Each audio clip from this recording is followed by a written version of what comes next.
السلام علیکم ورحمۃ اللہ وبرکاتہ۔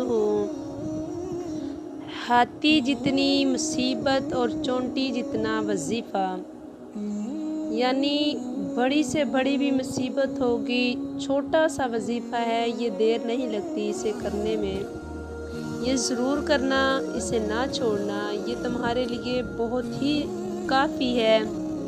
انشاءاللہ تعالیٰ آپ کریں گے تو آپ کی ہر پریشانی، کسی بھی مشکل مسائل اور مصیبت کے لیے نجات کے لیے وظیفہ انشاءاللہ تعالیٰ آپ کا حل ہو جائے گا۔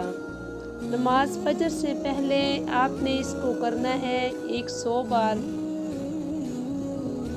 آپ نے صرف ایک چھوٹا سا لفظ ہے وہ پڑھنا ہے۔ ہاتھی جتنی مصیبت ہوگی تو انشاءاللہ تعالیٰ دور ہو جائے گی۔ نماز فجر سے پہلے یا صبوری 100 بار پڑھ کر دعا کرے اللہ تعالیٰ سے، انشاءاللہ تعالیٰ اللہ تعالیٰ آپ کی ہر مصیبت نجات کر دے گا۔ سبحان اللہ۔